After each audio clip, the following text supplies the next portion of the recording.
Sinadya ng dalaga ang isang madugong tala, para bayaran ang mga empleyado, nang ibigay ito sa toll collector kusa niyang ibinuka ang kanyang kamay. Pagkatapos ay gamitin ang iyong mga mata upang humingi ng tulong sa ibang tao. Dahil sa pagkilos na ito, napagtanto ng toll collector ang panganib. Ngunit kalmado pa rin siyang naghahanap ng pagbabago, comandat pa sa kanya, dahil alam niya kung inaalarma niya ang mga lalaking iyon, malalagay sa panganib ang babaeng nasa loob ng sasakyan, hanggang sa umalis na ang sasakyan. Mabilis na tumawag ng pulis ang toll collector. Pagkatapos ay huminto muli ang grupo ng mga tulisan sa istasyon ng gasolina. Punan ng tangke ng 73 na gasolina. Sige. Habang nagpapagasolina, natuklasan ng batang lalaki na ang batang babae sa likurang upuan ay labis na natakot. Dahil para suriin, mabilis siyang naglakad para aktibong simulan ang pag-uusap. Puso na daw ang mga gulong. Pwede kang pumunta sa gilid para magpalit ng gulong. Sa hindi inaasahang pagkakataon, determinadong tumanggi ang kabilang partido. Unahin ang kaligtasan, hindi ba? Oo. Ang sagot ng dalaga ay agad na ikinabahala ng bandido, na lalong nagpasigurado sa bata sa kanyang hula. Kaya sa checkout, binanggit niya ang mga personal na dahilan para hindi maningil ng bayad. Dapat sabihin sa thug na pumunta sa pay window. Akala ko lalabas na yung ibang tao sa kotse. Ngunit sa hindi inaasahang pagkakataon ay napakataas ng kanyang pagbabantay. Nagmaneho siya sa tabi ng toll window. Sadyang umiwas sa ilalim mismo ng haligi. Iwasan ang view ng camera. Hanggang sa dumating ang mga pulis. Matagal nang nawala ang mga tulisan. Kaya agad nilang hinaranggan ang malapit na highway. Pero hindi ko akalain na gagamit ng maliit na kalsada ang mga tulisang iyon. Pumunta sa isang nayon. Sa oras na ito, sinabi ni Van Fong sa kanyang junior na bantayan ang babae. Gusto niyang pumunta sa bangko para tingnan kung natanggap na niya ang ransom o hindi. Pero maghintay ka hanggang sa pag-alis niya. Napatingin ang junior kay Hailam na mahimbing na natutulog. Agad akong nagkaroon ng perverse idea. Sinubukan ng tulisan na halayin ang dalaga. Sa isang mapanganib na sandali, pagkatapos ay tumunog ang sirena ng pulis. Inakala ni Hongkai na pulis ang darating para arestuhin sila. Dapat mabilis na akayin si Hailam. Matapos magkita muli ang dalawang magnanakaw, agad silang pumunta sa susunod na lokasyon. Itinali nila ang dalaga sa isang bakanteng silid. Pagkatapos ay binyantaan ni Van Fong si Hongkai. Sabihin sa kanya na huwag igalaw ang kanyang mga kamay o paa. Sinabi rin pagkatapos ng transaksyon. Pagkatapos ay magagawa niya ang anumang gusto niya. Nang marinig iyon, masunurin si Hongkai. Pagkatapos niyang atali si Hailam. Pagkatapos ay ipinatong ang kanyang mga binti sa ibabaw niya. Tapos nakatulog. Sa ngayon ang tanging pagkakataon niya para makatakas. Maingat niyang ginalaw ang kanyang katawan. Ginamit ang mahigpit na nakatali na kamay para dumukot sa bulsa ng thug.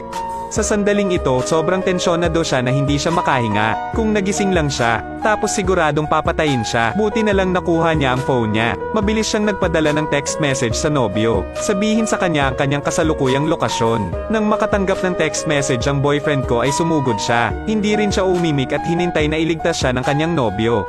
Nakita ang tulisan na natutulog na parang patay na baboy. Nagpa siya siyang kumilos, hindi ayon sa mabubuting kaugalian at tradisyon. Muli niyang inilagay ang kamay sa bulsa nito at naglabas ng kutsilyo. Matagumpay na nakalas ang tali. Pagkatapos ay maingat niyang inilayo ang hita ng lalaking iyon. Nang malapit na siyang umalis, namalayan ko na lang na nakalock ang pinto mula sa labas. Dahil dito hindi niya alam kung ano ang gagawin. Sa kabutihang palad sa oras na ito napansin niya ang bintana sa tabi niya. Hindi rin masyadong mataas ang posisyon nito, kaya tumalon siya sa bintana. Akala niya nakatakas na siya. Sa hindi inaasahan pagkatapos tumakbo ng maikling distansya, nabangga niya ang ibang lalaki. Agad niya itong sinakal at binyantaan na huwag magsalita. Pagkatapos ay tawagan ng iyong mga junior. Nagising si Hongkai at nakita niyang nawala na ang hostage. Mabilis siyang tumakbo palabas para tingnan. Kakabukas lang ng bakal na pinto. Pagkatapos ay nakita ang malaking kapatid na nakatayo doon naghihintay para sa kanya ng mahabang panahon. Pagkatapos ay mabilis nilang inilayo ang dalaga sa lugar na ito. Pagkarating ng mga pulis, pagkatapos ay nagtakbuhan ang mga tusong magnanakaw. Ang pagkilos ni Hailam na tumakas ay lubos na ikinagalit ng mga magnanakaw. Nakatakas lang ang kanidnap na babae. Sa hindi inaasahang pagkakataon, sa liko pa lang, may nakasalubong akong isa pang halimaw. Nakita kong hahabulin ako ng mga pulis dito. Mabilis nilang kinuha ang dalaga. Sa sandaling ito ay natuklasan ng kanyang kasintahan ang kanilang sasakyan. Mabilis na nagmaneho para habulin. Ngunit sa hindi inaasahang pagkakataon, nadiskubre ng tulisan na may sumusunod sa kanya. Pagkatapos ay sadyang dinala niya ang kalaban sa isang seksyon ng riles ng tren. Pagkatapos ay malapit na ang tren, ginamit niya ang bilis ng liwanag para sumugod.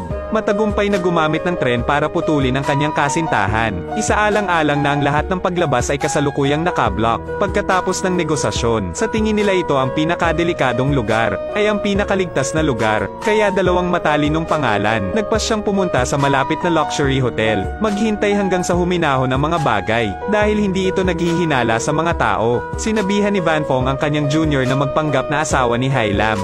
Sa sandaling ito, isang kutsilyo ang inilagay malapit sa kanyang likod. Ginawa siyang huwag maglakas loob na lumaban. Bigyan mo ako ng isang karaniwang silid. Kailangan mo lang ng isang karaniwang silid, tama? Tama, iyan ay ang aking nakababatang kapatid na lalaki at hipag. Kaya ang isang karaniwang silid ay mainam. 800 ang deposito. Sa sandaling magbayad si Van Fong, sinamantala ng dalaga ang pagkakataong itumba ang baso ng tubig. Gusto kong pansinin ako ng mga empleyado. Paumanhin, pasensya na naging pabaya ako. Paumanhin, magkano ang babayaran ko? Okay lang, hindi kailangan ng kabayaran. Talagang napagtanto ng empleyado na may mali. Matapos makita ang grupo ng mga tao na papasok sa elevator, mabilis siyang tumawag ng pulis. Ngunit ang mga kamakailang aksyon ng Hai Lam, nagalit ang mga magnanakaw, nang akmang hampasin niya. Pagkatapos ay pinigilan ni Van Fong. Sa kasalukuyan siya ay isang puno ng pera. Maghintay hanggang makuha mo ang pera pagkatapos ay magpatuloy sa pagkalkula. Pagkatapos ay gusto niyang lumabas upang suriin ang sitwasyon. Pero umalis na lang siya. Agad na tinapon ng junior ang bilin ng kuya. Ang kanyang isip ay puno ng mga pag-iisip na hindi sayangin ang langit. Sa pagkakataong ito kailangan nating gamitin ng husto ang mga bihag. Sakto nang mabangga na ang dalaga. Sa kabutihang palad ang aking kasintahan ay tumakbo sa hotel sa oras. Nang tulungan siya ng mga tauhan ay agad siyang pumasok sa silid. Matagumpay na nailigtas si Hai Lam mula sa dalawang tulisan. Hindi nagtagal, inaresto siya ng mga pulis. Dito nagtatapos ang pelikula.